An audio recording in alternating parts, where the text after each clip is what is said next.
আর ৫ই আগস্ট পরবর্তী যখন বিভিন্ন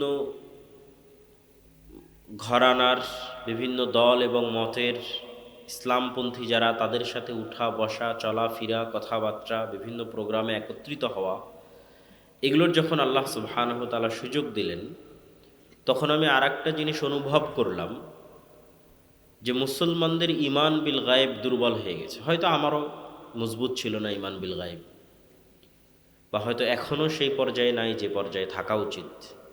আমি বলছি মানে আমি পরিপূর্ণ বিশ্বাস করি সেটিও বলছি না, কেন ওমর রাদিয়াল্লাহ তাআলা আনহু এত শক্ত ইমানদার হওয়ার পরও নিজের মুনাফিক হওয়া নিয়ে ভয় পেতেন।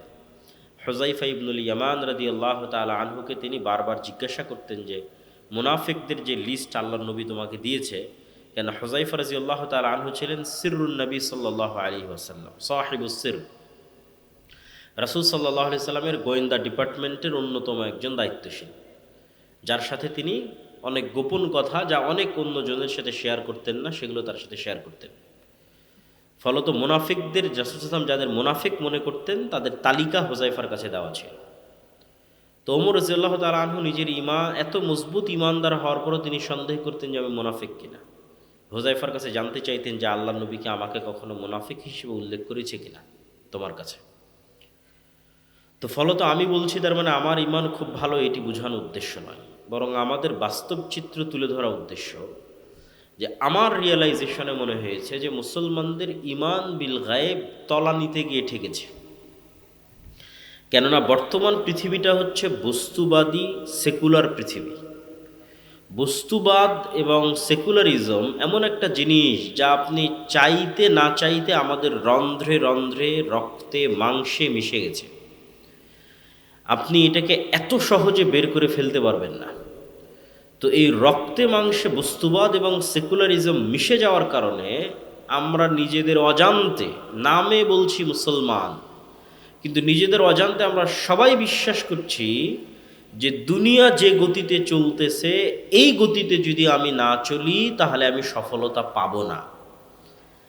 আরও খুলে স্পষ্ট করে যদি বলি যে পৃথিবীতে প্রতিটা জিনিস বাস্তবায়নের কিছু লজিক আছে, কার্যকরণের সূত্র। যেমন আপনি এই মাইকটা ঠিক করে দিলেন, আমি মাইক দিয়ে কথা বলতেছি, আওয়াজ হচ্ছে, সবাই জানে কোথায় চাপ দিলে মাইক অন হবে আর কিভাবে কথা বলতে হবে। ক্যামেরাগুলো চলতেছে, মোবাইলগুলো চলতেছে, সবগুলো নিজ নিজ ফাংশন অনুযায়ী কাজ করতেছে। তা এগুলোর কার্যকরণের যেমন সূত্র আছে, সেটাকে যেমন আমরা ফলো করছি, পৃথিবীতে আমাদের বাস্তব জীবনে আল্লাহর দেওয়া এরকম অসংখ্য কার্যকরণের সূত্র আছে দুনিয়াবি। তো বস্তুবাদ এবং সেকুলারিজম আমাদেরকে এটা মনে করতে বাধ্য করেছে যে দুনিয়াবি এই সূত্রগুলোই একমাত্র রাস্তা সফলতার। এবার আরও বাস্তব উদাহরণে চলে যায়। ইসলামী দলগুলো মনে করছে যে দুনিয়াবি রাস্তা অনুযায়ী, দুনিয়াবি লজিক অনুযায়ী ভোট ছাড়া, গণতন্ত্র ছাড়া ইসলাম প্রতিষ্ঠার, ক্ষমতায় যাওয়ার আর কোনো রাস্তা নাই। কেন সে এই সামারাইজটা করে ফেলতেছে? আমার মনে হয়েছে, আমি ভুল হতে পারি, যে ইমান বিল গায়েবে বিশ্বাস দুর্বল হওয়ার কারণে। এটা আমার অ্যানালাইসিস। কেন আমার কাছে মনে হয়েছে যে আমারও নিজের ইমান বিল গায়েবে বিশ্বাস দুর্বল। এই জন্য ইমান বিল গায়েবের আলোচনার প্রয়োজন আছে। আমরা মুখে সবাই বলছি আমানতু বিল্লাহি ওয়া মালাইকাতিহি ওয়া কুতুবিহি ওয়া রুসুলিহি, আমরা ঈমান আনি আল্লাহর উপর, ঈমান আনি ফেরেশতার উপর, ঈমান আনি পরকালের উপর, কিন্তু বাস্তবে ইন রিয়েল লাইফ, প্রকৃত অর্থে আমরা আল্লাহকে চিনি না, আল্লাহর শক্তি সম্পর্কে জানি না, আল্লাহর উপর বিশ্বাস রাখি না, ফেরেশতাদেরকে চিনি না, ফেরেশতাদেরকে জানি না, ফেরেশতাদের উপর বিশ্বাস রাখি না, পরকাল বুঝি না, পরকালের উপর বিশ্বাস রাখি না। এবং আমি যখন আপনার সামনে একটা দুটো করে উদাহরণ দিয়ে তুলে ধরবো, তখন আপনি অনুভব করবেন যে হ্যাঁ, কথা সত্য, আমাদের ইমান বিল গায়েব নাই। তো আমরা একটা পয়েন্টে আলোচনা করব আজকে, যদি সম্ভব হয় যতটুকু এই পয়েন্টটা টাচ করার, সেটা হচ্ছে আল ইমান বিল মালাইকা,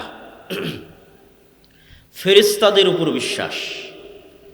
আর এই আলোচনার সাথে পরকালের আলোচনাও কিছুটা যুক্ত হবে। আল্লাহ সুবহানাহু ওয়া তাআলার উপর বিশ্বাসের আলোচনা আজকের আলোচনার বিষয়বস্তু নয়। তো ফেরেশতাদের উপর বিশ্বাস, সবাই মুখে বলছি যে আমরা ফেরেশতাদের উপর ঈমান আনি, কিন্তু বাস্তবে কেউ বিশ্বাস করে না যে ফেরেশতা আছে। বাস্তবে কেউ ইন রিয়াল লাইফ প্রকৃত অর্থে যেভাবে সাহাবীরা ফেরেশতাদের ফিল করত, অনুভব করত, সেভাবে মুসলমানেরা ফিল করে না। ফলত আমরা মুখে ঈমানের স্বীকৃতি দিচ্ছি, কিন্তু বাস্তবে মুনাফিক অবস্থায় জীবনযাপন করছি।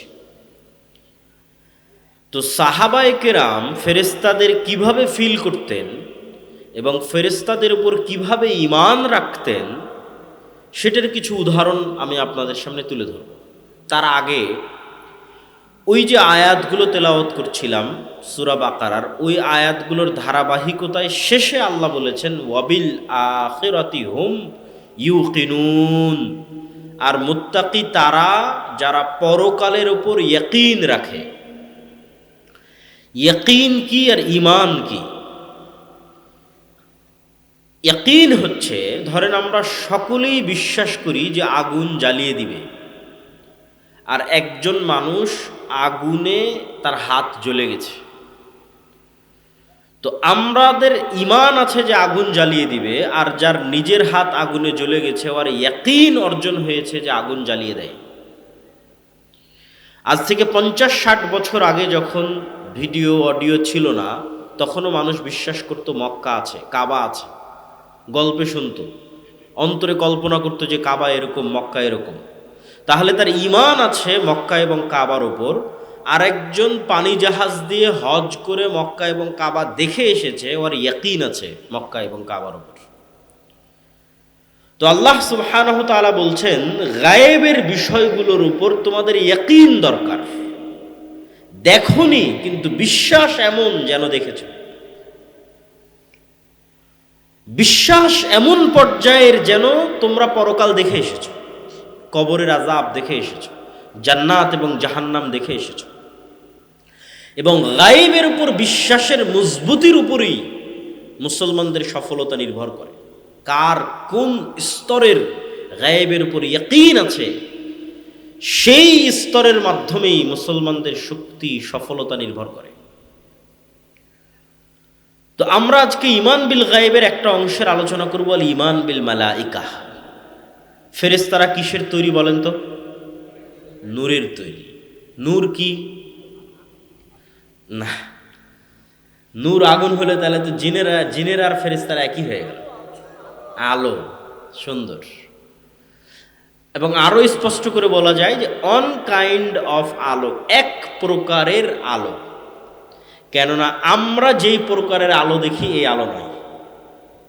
নূরের আলো ভিন্ন আলো, যা চোখে দেখা যায় না। আর জিনেরা তৈরি হয়েছে কি থেকে? আগুন থেকে। তো আগুনেরও আলো আছে আর নূরেরও আলো আছে। তো আমরা প্রথমে বুঝবো নূর একটা অস্তিত্বশীল বাস্তব বিষয়। এটা কোনো কাল্পনিক বিষয় নয় যে মুহাম্মদ সাল্লাল্লাহু আলাইহি ওয়াসাল্লাম বললেন, কোরআনে আসলো, আমি বললাম, তাই আমরা কল্পনা করছি, এটা না। এই আলোগুলো, যে আলোগুলো জ্বলতেছে, এই আলোগুলোর জ্বলা যেমন বাস্তব, সূর্য উঠছে, সূর্যের উঠা যেমন বাস্তব, পৃথিবীতে নূরের অস্তিত্ব তেমন বাস্তব। তো নূরের অস্তিত্ব বাস্তব, তার দুই একটা কথা শোনেন। রাসূলুল্লাহ সাল্লাল্লাহু আলাইহি ওয়াসাল্লাম দোয়া করছেন যে আল্লাহুম্মা জাআল ফি কলবি নূরা, হে আল্লাহ আমার অন্তরে নূর তৈরি করে দেন। এই দোয়াটা অনেক লম্বা, যেখানে তিনি এভাবে বলতে থেকেছেন যে ওয়াফি সামঈ নূরা ওয়াফি বাসারি নূরা, আমার কানে নূর তৈরি করে দেন, আমার চোখে নূর তৈরি করে দেন। অমিন ফাওকি নূরা, আমার উপরে নূর তৈরি করে দেন। তাহতি নূরা, আমার নিচে নূর তৈরি করে দেন। আমামি নূরা, সামনে নূর তৈরি করে দেন, পিছনে নূর তৈরি করে দেন। এবং আমার নূরকে বাড়িয়ে দেন এবং আমার নাফসে নূর তৈরি করে দেন। তো এই একটা দোয়া যেটা রাসূল সাল্লাল্লাহু আলাইহি ওয়াসাল্লাম আল্লাহর কাছে চাচ্ছেন যে আল্লাহ, আপনি জিনিসটা একটু বোঝার চেষ্টা করেন, যে আপনি বলতেছেন আমার চোখের পাওয়ার কমে গেছে, আমার চোখের পাওয়ার বাড়াতে হবে। তাহলে এটা একটা বাস্তব জিনিস যে চোখের পাওয়ার কমে বাড়ে। আমি কানে কম শুনতেছি, আমার কানে একটা মেশিন লাগাতে হবে যেন আমি কানে বেশি শুনতে পাই। তার মানে এটা একটা বাস্তব জিনিস, কানে কম শোনা বেশি শোনা। ঠিক ওই লেভেলে রাসূল সাল্লাল্লাহু আলাইহি ওয়াসাল্লাম বলতেছে আমার চোখে নূর লাগবে, আমার কানে নূর লাগবে, আমার অন্তরে নূর লাগবে। ঠিক আমরা খাবারের মাধ্যমে ভিটামিন সংগ্রহ করি, এটা যেমন বাস্তব, আমরা খাবারের মাধ্যমে শক্তি সংগ্রহ করি, এটা যেমন বাস্তব, অন্তরে নূর তৈরি হওয়া তেমন বাস্তব। কানে এবং চোখে নূর তৈরি হওয়া তেমন বাস্তব। নূর একটা জিনিস, অস্তিত্বশীল জিনিস যা তৈরি হয়। ঠিক কানে এবং চোখে যেমন পাওয়ার তৈরি হচ্ছে, চশমা লাগাচ্ছেন পাওয়ার তৈরি করার জন্য, বাস্তব। এই রকম বাস্তব এবং সত্য নূর। রাসূলুল্লাহ সাল্লাল্লাহু আলাইহি ওয়াসাল্লাম আরেক হাদিসে বলছেন যে সমগ্র আসমান এবং জমিন যে আলো, এই আলোর মূল উৎস হচ্ছে আল্লাহ সুবহানাহু তাআলার চেহারার পর্দা, নূর। হিজাব ওয়াজহি, আল্লাহ সুবহানাহু তাআলার চেহারা ঢাকা আছে নূর দিয়ে। লাউ কাশাফাহু, যদি এই নূর সরিয়ে নেওয়া হতো তাহলে আল্লাহ সুবহানাহু তাআলার চেহারার তাজাল্লিতে আসমান এবং জমিন জ্বলে পুড়ে ছারখার হয়ে যেত। তাহলে নূর আল্লাহ সুবহানাহু তাআলার চেহারার পর্দা, যেটা দিয়ে আল্লাহ সুবহানাহু তাআলার চেহারা ঢাকা আছে। এবং সলুহা আলাইহি আমরুদ দুনিয়া ওয়াল আখিরাহ, এবং আসমান এবং জমিনের সকল কিছু পরিচালিত হচ্ছে, নির্ভরশীল হয়ে আছে, কানেক্টেড হয়ে আছে নূরের মাধ্যমে, সম্পৃক্ত হয়ে আছে নূরের মাধ্যমে। তাহলে নূরের আরো একটা বিষয় বোঝা গেল যে নূর এতটা অস্তিত্বশীল যে সমগ্র পৃথিবী, আসমান জমিন এবং সৃষ্টি জীব এবং আল্লাহ সুবহানাহু ওয়া তাআলার মাঝে পর্দা হিসেবে আছে নূর। এবং কোরআনের বহু আয়াতে আল্লাহ সুবহানাহু ওয়া তাআলা, যেগুলো বিস্তারিত আজকে আয়াত ধরে ধরে আপনাদের সামনে পড়ছি না, কিন্তু আমার যে বই সামনে আসতেছে সেই বইয়ে সেগুলো সব আয়াত উল্লেখ করা আছে, যেখানে আল্লাহ সুবহানাহু ওয়া তাআলা কোরআনকে নূর বলছেন, যেখানে আল্লাহ সুবহানাহু ওয়া তাআলা তার ওয়াহী, তার কিতাবকে নূর বলছেন, তার দ্বীনকে নূর বলছেন। যে আল্লাহ সুবহানাহু তাআলার নূরকে যারা নিভাতে চায় তারা কখনোই আল্লাহ সুবহানাহু তাআলার নূরকে নিভাতে পারবে না। তিনি মুতিম্মু নূরি, তার নূরকে তিনি পূর্ণ করেই ছাড়বেন। ওয়ালাউ কারিহাল কাফিরুন ওয়ালাউ কারিহাল মুশরিকুন, যদিও কাফের এবং মুশরিকরা অপছন্দ করে, সেই নূর হচ্ছে ইসলাম, সেই নূর হচ্ছে কোরআন। এগুলোকে আল্লাহ সুবহানাহু ওয়া তাআলা নূর বলেছেন। এবার নূর যখন আপনি বুঝলেন যে নূর একটা বাস্তব জিনিস, এখন আরেকটু আমরা গভীরে আরো অনুভব করি যে নূর যদি এত বাস্তব হয় তো চোখে দেখা যায় না কেন, বিজ্ঞান ধরতে পারে না কেন, সায়েন্স অ্যান্ড টেকনোলজিতে বের করা যায় না কেন যে নূর আছে পৃথিবীতে। নূর আমার অন্তরে তৈরি হচ্ছে, আমার অন্তরে নূর নাই, অন্তর মারা গেছে। কি দিয়ে, কোন যন্ত্র দিয়ে পরীক্ষা করব? আমার চোখের পাওয়ার কমে যাচ্ছে, এটা মাপার যন্ত্র আছে, কিন্তু আমার অন্তরে নূর নাই, মারা গেছে, এটা মাপার আমার যন্ত্র কোথায়? অতএব আমি বাস্তবে অনুভব করতে চাই নূর আছে। তাহলে দুটো উদাহরণ দিয়ে আমরা এখান থেকে সামনের দিকে এগিয়ে যাব। আমাদের আলোচনার বিষয় ফেরেশতাদের প্রতি ঈমান। ফেরেশতারা কিসের তৈরি? নূরের তৈরি। আমরা বুঝবো যে নূর আছে পৃথিবীতে, আমাদের আশেপাশে সব জায়গায় নূর আছে, আমরা দেখতে পাচ্ছি না। তো চলেন এবার দেখতে পাচ্ছি না তাহলে কেন আছে। এক নাম্বার উদাহরণ, বিজ্ঞানীরা বলছে যে কুকুরের ঘ্রাণ শক্তি মানুষের ঘ্রাণ শক্তির চাইতে 10,000 গুণ বেশি। 1 গুণ 2 গুণ 100 গুণ 200 গুণ নয়, কুকুরের ঘ্রাণ শক্তি মানুষের চাইতে 10,000 গুণ বেশি। আমরা আপনাকে যেভাবে দেখছি, আপনারা আমাকে যেভাবে দেখছেন, আমাদের পাশে থাকা আর একটা সৃষ্টিজীব কুকুর আমাদের সেভাবে দেখে না। আরো খুলে বলি, আগে যখন সাদা কালো টিভি ছিল তখন একটা মানুষের চেহারা যেমন দেখা যেত, রঙিন টিভিতে সেই চেহারা ভিন্ন দেখা যায়। তো আমি এখন আপনাকে যেমন দেখছি, যেই কালারে দেখছি, যেই আকার আকৃতিতে দেখছি, কুকুর আমাদের সেই কালার সেই আকার আকৃতিতে দেখে না। কেন? আমরা 3D মাত্রায় দেখতে পাই, অন্য সব প্রাণী ওইভাবে 3D মাত্রায় দেখে না।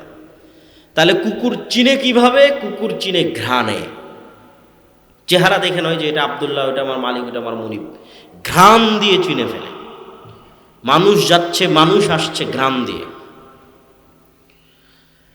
তো কুকুর এমনও, তথা পৃথিবীতে এমনও জিনিস আছে যা আমার নাক নিতে পারবে না, তার চাইতে 10,000 গুণ সূক্ষ্ম লেভেলে নিচে নেমে গেলে 10,000 গুণ, তথা আমার নাক যেই লেভেলের ঘ্রাণ নেবে তার চাইতেও 10,000 গুণ নিচে নেমে গেলেও কোনো একটা জিনিসের ঘ্রাণ আছে, কিন্তু আমি বুঝতে পারতেছি না, কুকুর বুঝতে পারতেছে ওই জিনিসের ঘ্রাণ আছে।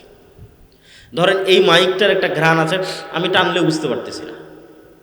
তো পৃথিবীতে এমনও ঘ্রাণ আছে যেই ঘ্রাণ আমি অনুভব করতে পারি না। 10,000 গুণ নিচ পর্যন্ত আমি অনুভব করতে পারি না, কিন্তু কুকুর পায়। 2 নাম্বার, এখন পর্যন্ত মানুষ এমন কোনো যন্ত্র আবিষ্কার করতে পারেনি যে যন্ত্রটা কুকুরের মতো ঘ্রাণ নিতে পারবে। তাহলে সায়েন্স অ্যান্ড টেকনোলজি এক পাশে, মানুষের নিজের নাকের ঘ্রাণ শক্তি এক পাশে, দুটো মিলিয়ে পৃথিবীতে এমন হাজারো জিনিস আছে যার ঘ্রাণ আছে, কিন্তু মানুষের কোনো মাধ্যম নাই ওটা জানার যে ওটার ঘ্রাণ আছে কিনা। পৃথিবীতে ওই জিনিসের ঘ্রাণ অস্তিত্বশীল, কিন্তু মানুষের কোনো জানার মাধ্যম নেই ওর ঘ্রাণ আছে কিনা, না মানুষের তৈরি যন্ত্রের, না মানুষের নাকের। 2 নাম্বার উদাহরণ, এরকম হাজার উদাহরণ আল্লাহর সৃষ্টিজীবের মধ্যে আছে, কিন্তু আমরা শুধু 2টা উদাহরণ দিয়ে রাসূল সাল্লাল্লাহু আলাইহি ওয়াসাল্লামের একটা হাদিস বলবো, বলে সামনের দিকে আগাবো। 2 নাম্বার উদাহরণ হচ্ছে